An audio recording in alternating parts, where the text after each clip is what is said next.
Howdy,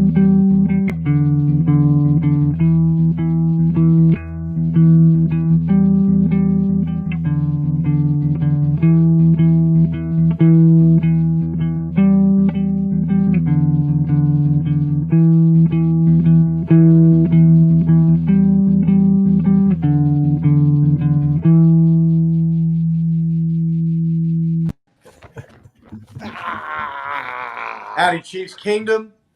Coming to you live with a special post-game reaction show after the Chiefs just absolutely whooped on the San Francisco 49ers.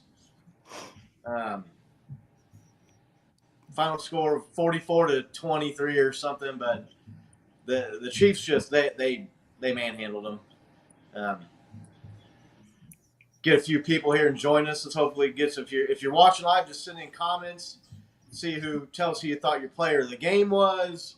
If there was a play that stood out to you, just how you feel or what you're thinking about that impressive win going into the bye week. Fellas, you guys doing good, I'm guessing?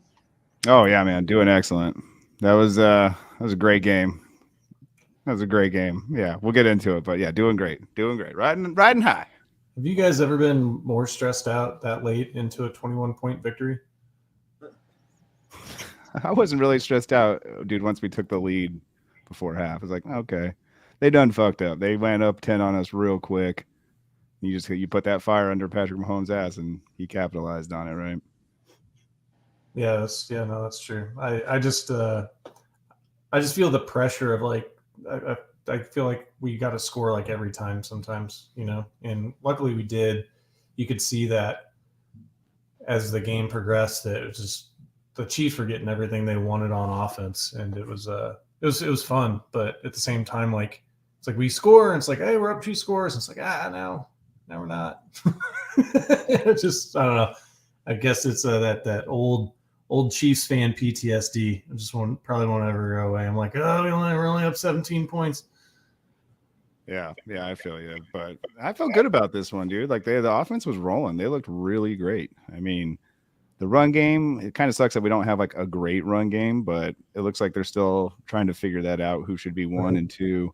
It was great seeing Pacheco get the majority of the carries. I think he got 8 and CH got 6 or something.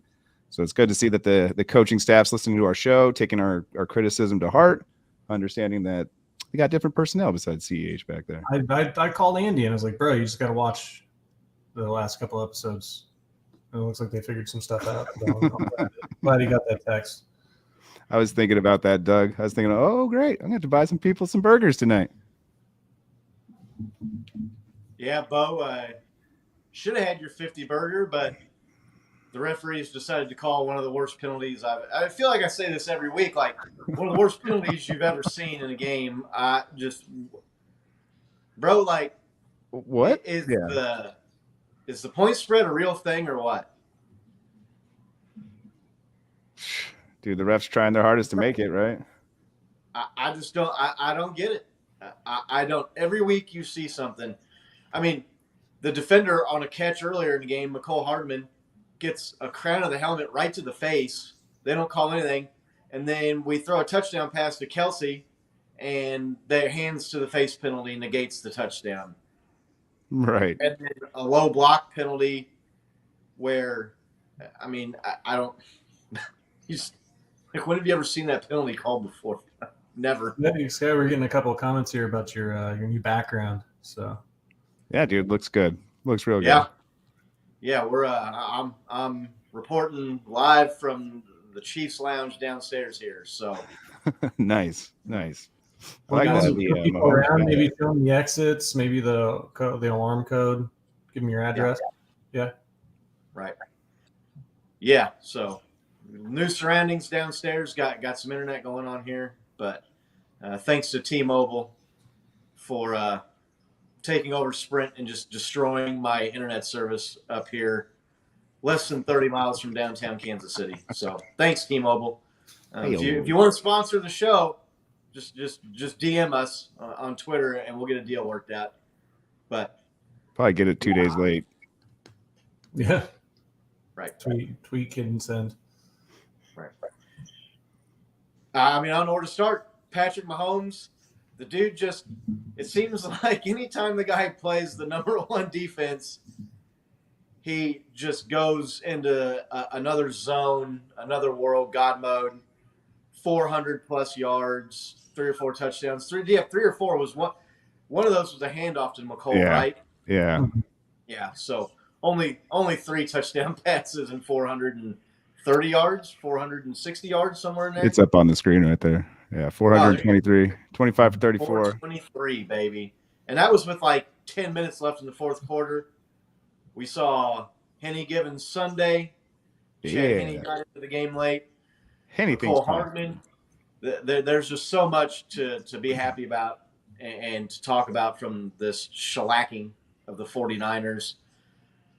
I know we had John V on the show earlier in the week, and he was talking about injuries not being at full strength. It seemed to me like they were at full strength. I mean, they had everybody back, especially on the defensive side of the ball. They had Hufanga. They had Joey Bosa, Charvarius Ward, who they said I think was doubtful or questionable. Most people thought wasn't going to play. Ended up playing. Didn't really make much difference.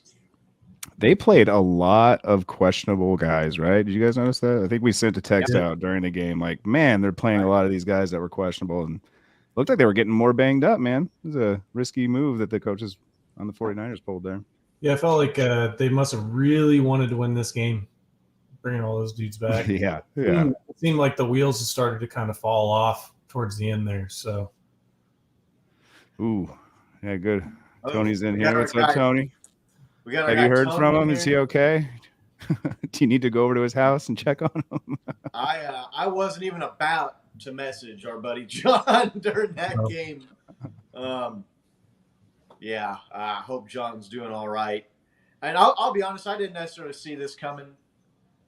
I predicted, I think, on the show we did on Wednesday, 27-17. I thought the Chiefs would win by 10 to 14, somewhere in there. Yeah. That prediction was looking pretty good up until about halfway through the third quarter.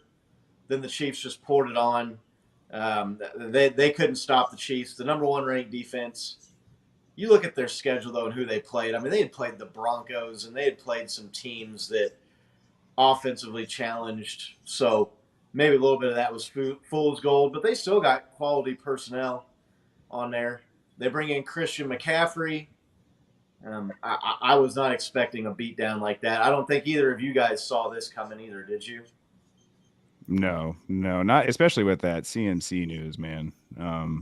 But going back to your point about like Patrick Mahomes and stuff, it's so refreshing to see a guy step up to the plate in those kind of situations. Like that stat that Doug just threw up, he's 13-2 against top 5 defenses. Like, man, what a player, dude! What a great QB.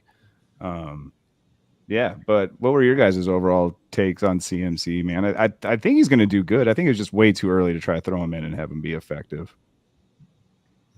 Yeah, I thought he did well, for a guy that's only been on the team for 2 days. Going back to Scott's original question, I think I said 24-17. So obviously that was way off. So I didn't expect us to run away at the end, especially like we did. But I mean, I was happy to see it. And Tony, if you just want to tell John B to be mad at you and your Bills and not necessarily us for that, because they obviously got under the Chiefs' skin with that win, and the Chiefs came out ready to kick somebody's ass. So he should be upset with the Bills for beating the Chiefs the week before. I think that had something to do with the way that the Chiefs came out in that game. But the offense was lights out. My major takeaway, Bo, from the game, I was really excited to see MVS and Juju kind of have games where they were making big plays at big moments. That play within to MVS on, it was a 3rd and 11, 50-plus yard grab. I mean, he got behind the defender. RIP Charvarius Ward. I saw a lot of people saying this is why we got rid of Ward. I'm going to say that Ward probably shouldn't have been playing in that game, right? He was, John V was talking about it. Go back and listen if you didn't, for anybody that's listening to this, John V was talking about how Ward was hurt. And so, but they had him out on the field. So it was really nice to see Juju and MVS have really good games and get open in those situations. The other thing I'll say is Patrick had a lot of time to throw. And we can see that Patrick has time, like he's lights out. When he's not having to run for his life like he was, against Von Miller and the Bills last week, there's just like it's unstoppable, right? Somebody's going to get open. He's going to find the open guy. More often than not, he had one bad interception to start the game. Aside from that, dude, lights out. You can see it on the screen. 423, 3 touchdowns. 25 to 34. Those are awesome stats against a defense that was ranked number 1 in the league in yards allowed. So. Yeah, and the Chiefs started off to a slow start and got down 10-0. It was a nice play by the defender on that interception on Patrick on that ended the Chiefs' first drive. He jumped the route. He kind of read the play, saw it coming. So, but it was a fairly close game, like I said, until half through the third quarter. To me, I felt like the turning point in the game was 3rd and 20. They convert on a screen pass to old tired legs. Bro, I was so pissed at that play when it happened live because that's the one thing I was talking about last week. It's just like I'm tired of these 3rd and 20 screen plays, right? And then like one works. I'm like, okay, so we're gonna trade off that working 1 in 20 times, but like what a hell of a time for it to work, I guess, right? I wasn't gonna bring that up. I remembered you talking about that on the last episode we did. I wasn't gonna bring that up, but you brought it up. They get down, they get a touchdown there on that drive. And to me, it's like if you kick a field goal there, you're letting the 49ers hang around. There was still kind of a back and forth contest. The 49ers moved the ball on the Chiefs defense fairly well. Yeah. But Tony's got a comment there about kicking field goals. Yeah, I mean, if the Chiefs can hold them they held them to field goals on a couple drives where they moved the ball. The initial drive, Chiefs won the toss, deferred. 49ers moved the ball pretty well, get down inside the red zone, sputter, kick a field goal. There was another play, or another drive later in the game where the 49ers converted a 3rd and long, got down there, were moving the ball, kicked another field goal. That's a recipe for disaster playing against the Chiefs. So, yeah, that was important. I thought that was a huge play in the game. The 3rd and 20 conversion by Jerick McKinnon. Maybe a little revenge factor there as he was jettisoned out of the 49ers organization a couple years ago. Some people had criticized him, the 49er faithful, called him tired legs. He had missed some time late in the season there towards the end of his time in San Francisco. He had said something about having tired legs. So legs didn't look too tired on that 3rd down conversion. No, dude, he looked good. Looked good. Yeah. Dude, a key play for me though was I think it was 28. We were up by 5, 28-23, I think, and they're driving on us, and Nick Bolton gets a tackle for a loss, so he stops it, makes it a long 3rd down, and then the very next play he breaks up the pass, man, like just showing his versatility on defense and what he really brings to that play. And we were kind of talking about it. We see people online kind of talking shit about that guy, saying, oh, he's not that great, he struggles. That guy is amazing, like such a force. Our leading tackler for loss, I'm pretty sure, like really stepped up this game too. Like I wanted to see him do that a little bit more last week, but hey, we'll take it when we get him. He looked great. Another important note from today: the Broncos and the Chargers both lost their games. So, heyo, get in there, Hawks. Let's go Jets. Yeah. Russell Wilson didn't play in that game, right? He's got an injury now. Yeah, I think his ego is bruised or something, right? Right. Yeah. He had a fractured ego. He's questionable for the game. He was out this week. He's questionable to return next week. To me, that's like one of those classic Ben Roethlisberger injuries after he plays bad for a few games. It's like, oh, well, I'm dealing with this injury. He used to do that shit all the time. So, yeah, Seahawks thumped the Chargers in L.A., too, at home. Chargers get thumped by the Seahawks. Chiefs got a little bit of a cushion going into the bye week. Going to go 2 weeks without Chiefs game here. National Tight End Day. Travis Kelce, what can you say about that guy? He had a touchdown taken away on hands to the face penalty. Dude, that touchdown though, right? Even though it got called away, how impressive was that? Dude just trucks the DB, turns around, sticks it in. The one guy's still trying to grab the ball. Get off me, man! Get off me! TMFK, TMFK. That guy is amazing, phenomenal to watch. One catch away from, was it tying or breaking the tight end record for 100-yard games? Tying. He would have been tied. Yeah. Yeah, just one catch away. Yep. Man, Yeah. awesome. They tried to give it to him. He had another play too where he boxed out about 3 49ers defenders and made a catch in triple coverage. Had another play earlier in the game where the defender held him not once, but twice on one play, and he still burned him and got open. Still made the play. Nice catch. Yeah, he was close to 100 yards in the game. Got a touchdown taken away from him. So big game from Travis. Big game from McCole Hardman. MVS, you mentioned that. He had 3 catches for over 100 yards. Beat Charvarius Ward. I don't know why Charvarius Ward's out there. He had an injury last week and was questionable all week. Then earlier in the game, he was laying on the ground holding his leg. You just got to wonder if that had any effect on it. So, but yeah, no, the Chiefs, they looked good. Isaiah Pacheco, he looked good. Had a big return, big kickoff return that got a late hit. Where that was like one of the latest hits I've ever seen. The dude was out of bounds like 5 seconds, and the dude lays it to him, hits him out of bounds. Had 15 yards on there. I was a little frustrated that you get the news that he's going to start, and he had been getting first team reps, and then he gets 1 carry, and then they bring CH back in. Dude. Yeah, they didn't really give him like first rep rotation, right? But he did get the lead or the most amount of carries this game. He had 8.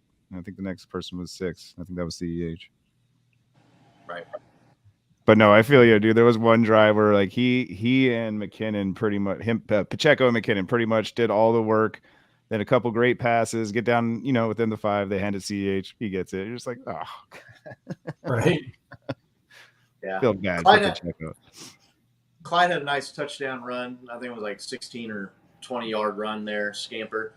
But that was an extremely well-designed play and well-blocked, and you feel like almost anybody could have scored. Any of the running backs could have scored on that play.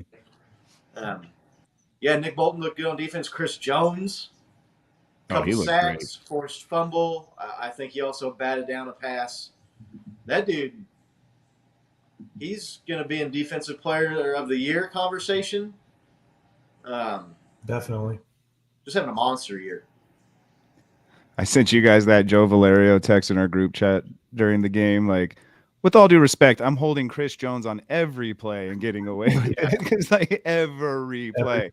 And man, he was such a force, man. They had no idea what to do with him, which opened up a lot of the other guys. Like Frank Clark had himself a game getting the safety there at the end, man. That was awesome. We had a safety. It's been a minute. Yeah, that's a good question. I don't remember the last time the Chiefs defense got a safety.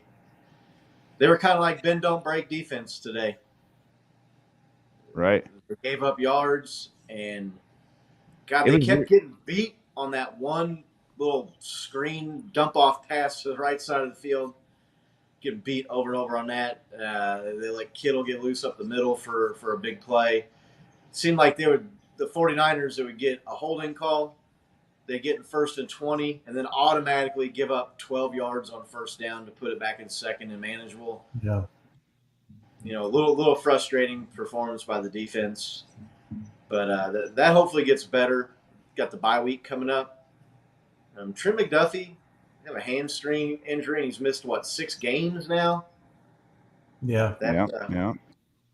They were talking about maybe he was going to be back for the Buffalo game last week, and then he misses this game as well. Got to imagine, though, he'll be back.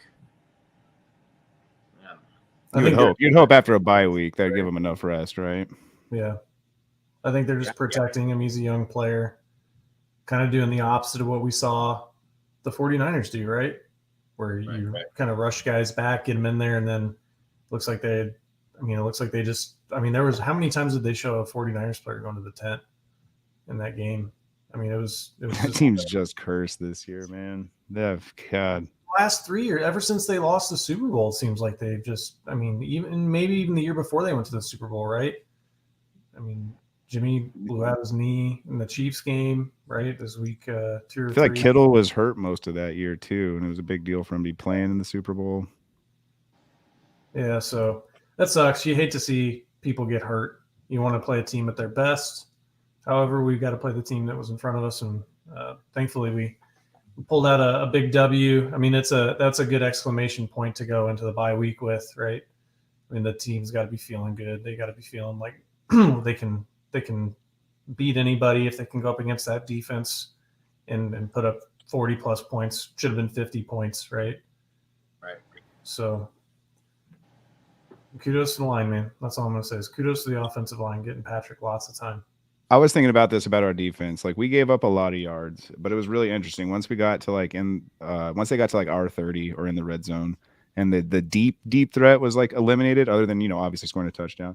Our defense really stepped up, man. Like, I don't know if they're just able to play better with everybody in front of them, not having to worry about 30, 40-yard bombs getting burned. But I think they did amazingly well today in that aspect. And it's just leaps and bounds over where we were at last year defensive wise. I can't give enough credit. I was texting you guys though, I still feel like youth and the rookies were kind of a little frustrating to watch that they gave up so many yards, but once you finally could keep everybody in front of you, I thought they did amazingly well.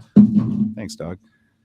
They got some great experience today. I was just super stoked with how our defense played, and it has been playing even against the Bills, even though we lost. I think we're just doing so much better than last year. And we've said it here before, give Patrick Mahomes a decent defense, man. Watch what he'll do. I'm excited. I'm excited for the rest of the season now, way more than I was. I thought that was a great, like you said, a great exclamation mark going into the bye week. Right. Yeah, I'm still a little concerned about the secondary and the defense. The 49ers offense, I don't know how good they are. It seems like they should be good because they got players. The Christian McCaffrey deal, the broadcast, the Fox commentators were talking about the dude he was curing cancer or something there. He's only been here 2 days. Bro, it's fucking running back. They hand the ball to you and you run this way. Well, run left, you run right. I'm sorry. I've crammed for finals when I was in college and was able to basically go through an entire semester's worth of coursework and study up on it and cram in a couple of nights and pass an exam in college. It was underrated. I thought they should have used the guy more, honestly. He looked good. He did look good. How hard is it to play running back? I'm sorry. I don't. You mean from learning the playbook standpoint, right? Yeah. Yeah. Especially at that level, right? It's yeah. I don't think it's as difficult as most people make it out to be, but. Well, you see a lot of rookie running backs that jump off the screen right away, right? Right. So. So they give up the right hole. It was disappointing for them to give up that touchdown to Kittle on 3rd and 10. Yeah. There were several times where they got 1st and 20, 1st and 15, 2nd and 20, and still gave up the first down. Justin Reed missed a couple of plays, tackles there, but bend don't break. That's the Spags mantra, I guess. They got the safety. Hopefully, we can get some guys healthy. Willie Gay was back. Did you pointed this out? I think it was Bo in our text thread we had going during the game there. Did you see Willie Gay? He had an opportunity to just absolutely destroy Jimmy G on Saturday. Oh yeah. And you could tell he let up. 100%. Dude, he didn't even go for the tackle. He just did a forearm shove, right? And if I think it was Chris Jones maybe was behind him. If he doesn't have him there, maybe Jimmy gets out of that play. The way they protect these quarterbacks, it's getting absolutely ridiculous. They got roughing the passer on Jimmy G earlier. And when you watch the replay, he just got tackled. Kind of lands on his legs and his waist. Like he didn't drive him into the ground with all his body weight. Good God, man. Dude, my like, thoughts you on got that. literally afraid to tackle the quarterback now. My thoughts on that, dude, especially with this NFL that we're seeing, the league where they want to see high scoring stuff, and you have these quarterbacks who are willing to take off and scramble every play and, you know, go the extra mile on every single play, but you don't afford the defense that opportunity to stop them. Like, that's like my conundrum with everything. Like, how are you gonna like let this guy run towards the sideline and fake like he's gonna run out of bounds and then just run upfield? But if you hit him while he's going to the sidelines, it's roughing the passer. You know what I mean? Like, it's, I don't know. It's a little catch-22. I'm frustrated with this whole. But then you see them take out the starting quarterbacks at the end of the game and put in the backups, and you're like, "Ooh, this is not a good product," right? When those guys are out. So, good point. I mean, I do understand why they want to do it, but I think that roughing should be trying to do something dirty to hurt somebody. I think of roughing the passer as like you hit him too late, you did something to try to intentionally hurt him. If you're not doing those things, I don't think it should be a penalty.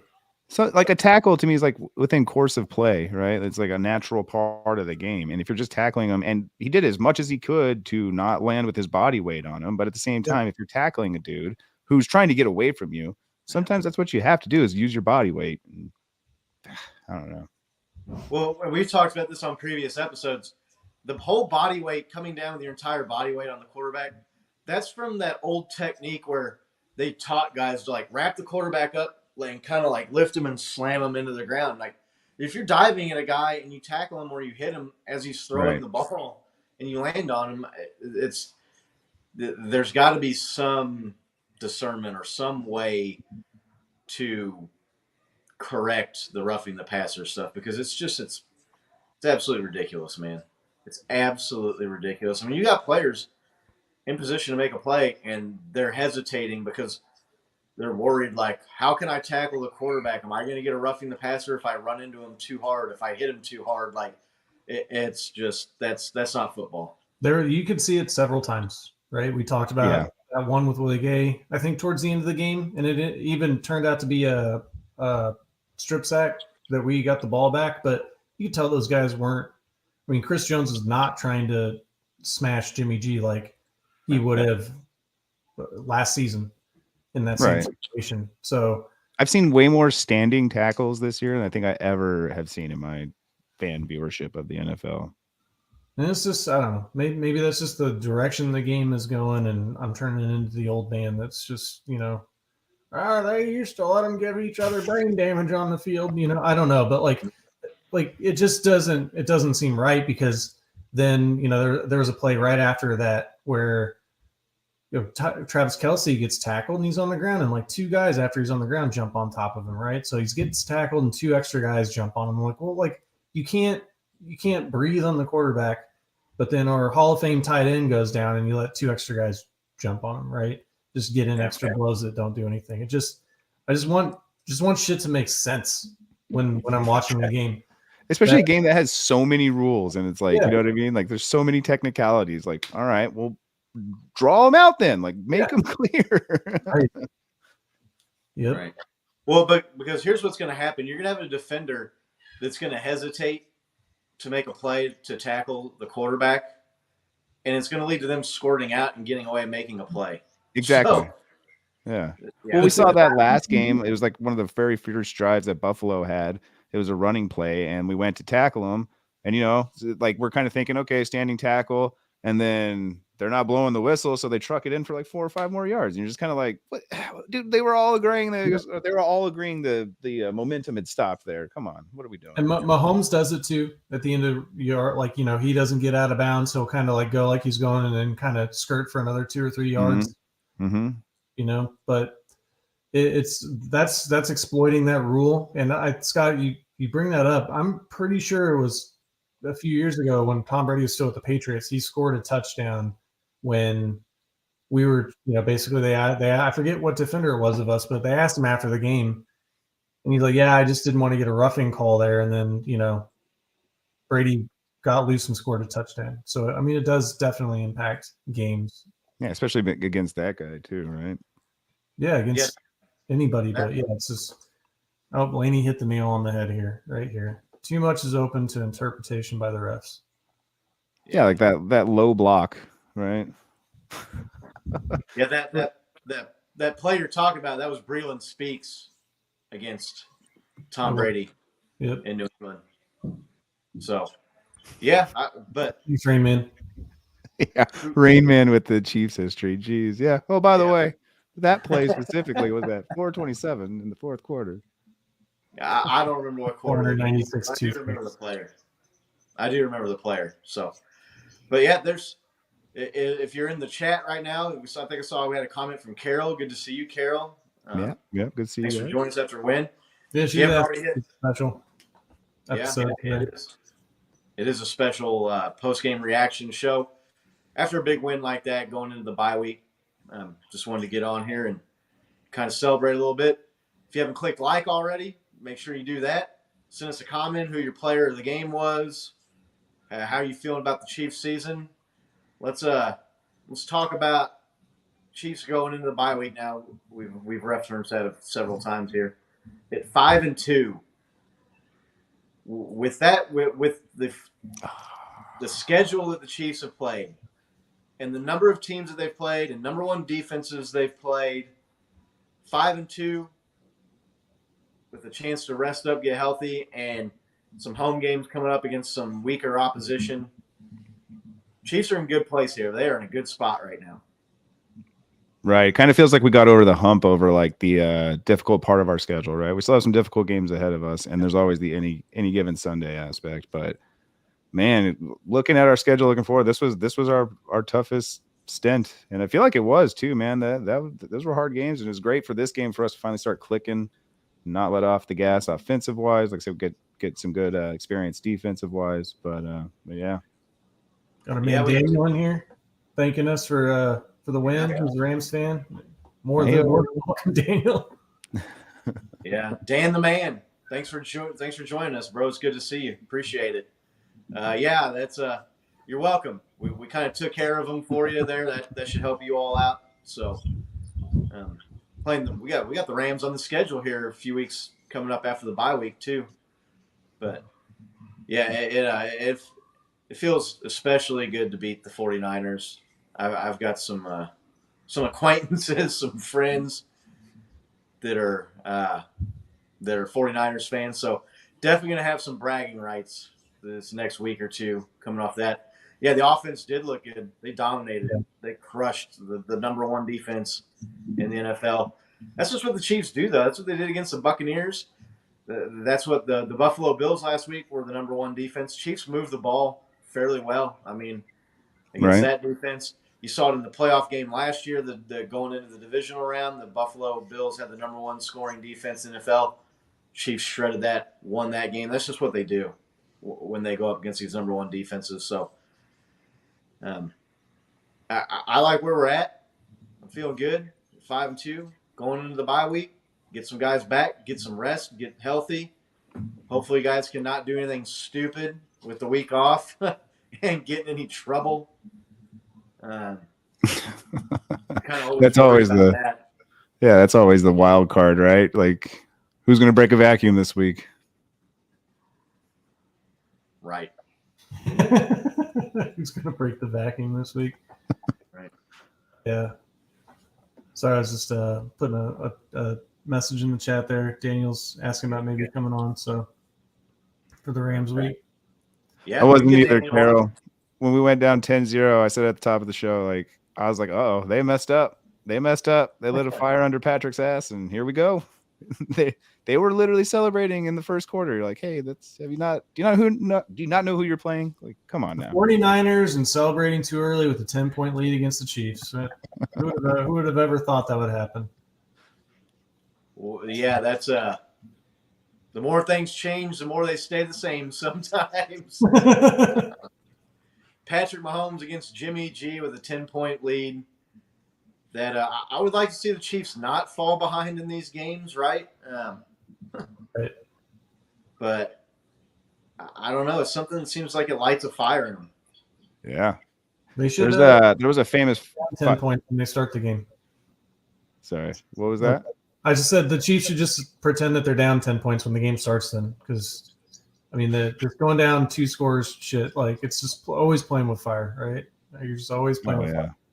There was an old UFC fighter named Forrest Griffin, and one of his best quotes was like, "I like to go out in a fight and get punched first. It lets me know I'm in a fight." Right? Yeah. I feel like that's like what the Chiefs have, but you run the risk of getting knocked out in one hit. Yeah, it's nerve-wracking to go down though. Yeah, I said that I was worried. I was never really like worried that we were going to lose the game necessarily. I don't have like that implicit trust in our defense to get the job done when they have to. And I just kudos to them. They made some good stops. Getting a turnover when Sky Moore fumbles the second punt this season. Fielding a punt inside the 10. Like I know that you should field punts inside the 10, but evidently, NFL players that are fielding punts don't know you don't field inside the 10. But they got a turnover there. Bend but don't break. I'll just say bending but don't breaking is a really bad game plan. I just you got to get stops, right? You got to get, because not only does it put you at risk and does it allow them to at least kick field goals or turn over the ball and you get bad field position, it robs the offense of possessions. You get less at bats when guys are moving the ball on you. So luckily it didn't impact us today, but you can't tell me during that Bills game that another 1 or 2 possessions wouldn't have helped. There's games where they just let people eat up clock and drive the ball, and it's I don't know. It's really frustrating for me to watch because I feel like they're playing prevent defense like the whole damn game sometimes. Like, dude, like they're just like, yeah, well, you can just throw the ball for like 6 or 7 yards. I mean, we're not going to cover that, And maybe it's because their corners are hurt, so they're really just trying to prevent that deep, home run hit. But I mean, what does it matter if like you let them, what they punt like once today, up until the end of the fourth quarter, so. Yeah, they definitely weren't getting stops. They were getting, holds, right? So I always call that like you hold someone to 3 or you get a stop, right? Yeah. Where if you give up a touchdown, you did nothing at all. So hopefully the secondary, they got a lot of, like Bo mentioned earlier, a lot of rookies playing in the secondary. And not just rookies, but like 7th round draft picks. Right. Guys, yeah. Not Trent McDuffie's. Right, guys that are, I mean, I just, not ideal situation to have guys in the secondary. Yeah, Daniel Juju's look good. He had another big game. That's 2 weeks in a row, over 100 yards and a touchdown for Juju. So maybe he's coming to life a little bit. That's encouraging to see. Getting him going, but I want to toot my own horn a little bit.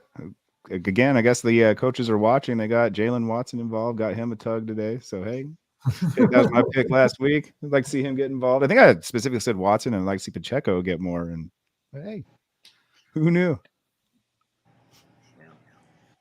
Yeah. Got Big Doug. 3rd down stops are always critical. Everyone in the field, not just in the red zone. Yeah, no, for sure. Did you see that stat where they showed the Chiefs led the league in 3rd down conversions on 3rd and long, which they consider 3rd and 7 or longer? And it was like almost 50%. Yeah, 48. Yeah. That's wild. To convert at that kind of rate on 3rd and long. I mean, that's got to be higher than most teams' 3rd down conversion rate overall, right? Right, yeah. Yeah, a lot of teams are converting at 30%, 35%. Yeah, it was good. You mentioned Justin Watson, but it was good to see him. He was kind of quiet game, but he got a touchdown. So I said Jalen. Whoops, I meant Justin. Yeah. Oh, did you? I didn't. Wrong side of the ball. I didn't hear what you said. You guys were kind of like cutting that in and out a little bit on me. Watson. So. But yeah, dude got a touchdown. So, what are you guys looking for second half of the season coming up? A game you're looking forward to, or?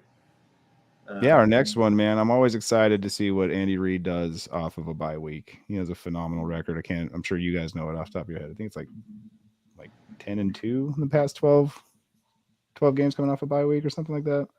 Something ridiculous. So I'm always curious to see what he games when he has time to game plan. I'm always curious to see what he does. He always comes out with some great plays, especially later in the season, the second half of the season. I'm kind of curious what how the team responds. I feel like this is one of the earlier bye weeks we've had in the Mahomes era. That's for sure. I feel like we've always had like a week 12, week 13 bye week. So see how it plays out later in the season. Yeah, I'm looking forward just to see this chemistry and relationship with the wide receivers and Patrick grow. I think that you started to see it today where, he's starting to trust some of these guys a little bit more. I mean, MVS getting behind the defense, that's the first time I've seen us throw a ball to a receiver behind the defense this season that I can remember. I think Hardman had a couple where he was open and we missed those throws. But for the most part, I mean, it's been kind of stagnant as far as the big plays. So I'm really looking forward to see some of these big plays evolve as these guys get more comfortable in the offense. Andy Reid has a really complicated offense, and then I second that, Bo. And Kelsey did mention that even on their podcast, I think, where he said they're used to getting kind of the late bye week. So it'll be interesting to see. The good news for us is that we have a really young team, right? So I think that having that earlier bye week probably won't hurt us as much as it would if you had like a veteran team getting that week kind of later in the season where people are more banged up. So I mean, I hope that doesn't play against us, but you get your bye week when you get your bye week, right? So right. Bye weeks, I don't. There seems to be different schools of thought on it. I know you never really want a bye week. Sometimes you see them, they start like week 4, week 5. Those are definitely not good situations. I don't know. I would prefer having the bye a little later in the year, personally. Yep. You're more banged up, right? And a little bit more worn out from the season in week 12, week 3 than you are in week 8. But at the same time, with the way the schedule fell this year, I thought it was really good that you play all this tough competition. You're playing some good teams out of the gate, playoff caliber teams, and you kind of a lot of road games too. And then you get kind of like a halfway through breather here, get some guys healthy, get in the lab, see what's going on with offense, see what's working, what's not working, tweak things, adjust things, do stuff like that. So, yeah, I mean, I think it's a good week to have a bye for this season.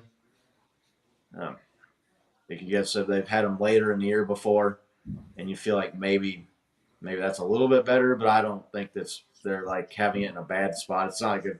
Like I said a minute ago, it's not like having it week 5. Right.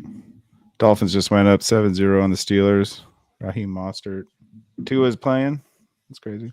Let's go to a left-handed quarterback. Let's go. I got Mostert going in both my fantasy leagues this week, so I need him. Nice. He just caught that pass. So I had McCole Hardman. 8-yard pass. I threw McCole in one league this week. Oh, dude, what a play there. Yeah, that was a good move. That was a good move. Scott stood on us. Yeah. My team got smoked. Had a feeling. So I'm looking okay. I did have DK in a league, and he got hurt in the first quarter. So go figure. But anyway, no one cares about my fantasy football team. I care, Scott. I care. Yeah. Got Daniels back. Anywhere in Kelsey create cap space for the team? Yeah. I don't know what's going to happen there. OBJ's been seen everywhere in Kansas City. Yeah. If you're on the internet. Right. TCBY, Hooters. Seen at a Raytown Waffle House. Right. Yeah. Every real estate agent in the city's been showing them houses, that whole thing. But I don't know. It's kind of weird. Like they make that move to get cap space, and then nothing happens, and it kind of makes you wonder. Well, I think the deadline's next weekend, so I don't. It's coming up. Yeah, it's a few days. Daniel, we put a clip out from our show last week where we talked about that. You can go give that a listen. It's a shorter clip. We've been trying to get a couple of clips out of the show, but Scotty was talking about wanting to trade for McLaurin from Washington in that clip. And I was watching that game today, and Heineke, threw the game winning touchdown to him, and then the game sealing play went to McLaurin. And I was just like, oh, that might not be a bad move because You he saw looks that was Indeed. trending right now. Is that what he's saying? That guy's sick. Yeah. Yeah, I don't know. I think it's trending because Kelsey kind of mentioned it on his podcast without saying that they were going to sign him. He said he'd really like it. And then I didn't get to watch the pregame stuff today, but I think that he did an interview today for the National Tight End Day. And I think he kind of reiterated that might be a thing that's going to happen. But I don't know, right? How much does Travis Kelsey know about what's going on in the front office? I mean, there's a lot of smoke and mirrors in the NFL. You really never know until you see the actual news come out. And then even then, sometimes you don't know, right? Like sometimes people report things that never happen. So I'm just gonna wait it out and see. But I saw enough today to think that maybe, like, do we need another wide receiver? Maybe we still do. Maybe another really good wide receiver to totally unlock this team. But I would like to see us get a better pass rush if we're gonna make a trade. So Yeah. Chiefs receiving core looked good today. mm-hmm. They had two guys with over 100 yards, had Juju and MVS. MVS, this is an outlier performance for him. And he got behind, I'm going to say, injured Charvarius Ward on that long pass. So I'm not going to just completely change my tune and all of a sudden be super confident in the wide receiving core because they had, one outstanding performance. But McCole Hardman's looked good, and Juju, he's stringing together. This, I think, is his third 100-yard game of the season, and he's got a couple touchdowns now. So I just don't think you can have too many weapons for Patrick Mahomes.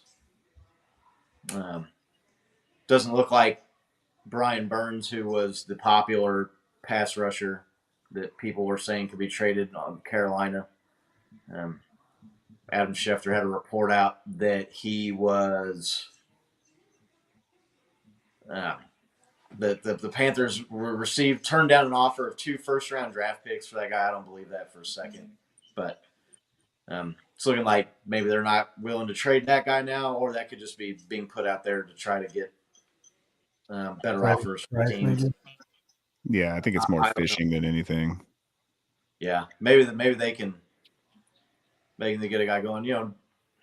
Frank Clark was pretty quiet today until he got the safety. Mm-hmm.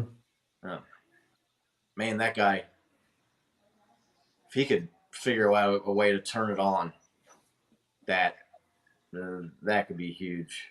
But we got Daniel as our guy here, says he's rooting for the Chiefs out of the AFC. Appreciate it, man. I picked your Rams last year to go to the Super Bowl. I had Chiefs Rams was my preseason pick for the Super Bowl. And we got one half away from seeing that matchup. But yeah, NFC's wide open with Green Bay sputtering, kind of in a tailspin here, losing to Washington today. That was shocking, right? Right. I mean, you look at this team, the Eagles are undefeated. The Cowboys looked good today. That defense, they dominated the Rams, who have been one of the better offenses in the league going into there. So the Rams are alive, man. That's wide open in the NFC if they can get some things figured out. But I don't know if you guys can afford Brian Burns, man. You guys made so many moves. Unless he's about to work for like Popeye's Chicken, I don't think that's going to happen. Traded their 2031 and 2032 first-round picks. Right. They can't have any more. They can't have any more draft picks to trade away. The Rams, can they? It seems like they trade for everybody, but yeah. I think it was Adam Schefter too. It was funny because he screwed up the first tweet about the McCaffrey trade where he said that they've traded the Rams' second, third, and fourth round picks. And he deleted it, and everyone's like, "We saw the original tweet." You can't. Right. The internet never forgets. No, so. Dude, when you're a guy like Adam Schefter or Ian Rappaport or some of these people, like there's got to be people that's all they do, like sit around and like just screenshot every tweet these guys send out. Oh yeah, dude. There's so much money on the line when it comes to like sports betting and fantasy football. Like, yeah, those guys, yeah, that's all they do is screenshot and wait for updates. You know what I mean? Like, yeah. Well, and you know, those dudes, like, they get that news and they're probably like, hey, you know, Adam Schefter, like Ian Rappaport is going to be reporting this in the next 30 seconds. So you're just like typing, trying to get it out as fast. Like, there's probably not a lot of proofreading that gets to go on in that process before you hit send, because it's all about who's first, right? Yeah, exactly. So yeah, for sure. It was just funny because it was the Rams, and it was just like the Rams were like the, you know, F them picks team, right? I think they got like the GM's kids got him a mug for Christmas, said F those picks. Yeah. Cool. Well, you guys want to wrap this up? Yeah. We'll get some food, watch this game. I'm going to get some grub, watch some Sunday night football. Chiefs, big win over the San Francisco 49ers. Going into the bye week, 5-2. Well, that Colts game, man, you feel like they should be 6-1, but 5-2 is a good record going into the bye with the schedule that the Chiefs have played. Get some guys healthy, get some guys back. We're feeling good, man. We're right kind of where you want to be. Right. Looking forward to the second half of the season coming up here. We'll be doing our show live Wednesdays at 7 every week, just for the remainder of the year. Go click like, go click subscribe if you haven't already. We would certainly appreciate it. We're working on some giveaway here thing. We did the Patrick Mahomes giveaway. We want to do something for the YouTube subscribers. So click subscribe, hit that like, tell your friends, and until next time, let's go Chiefs. Let's go Chiefs.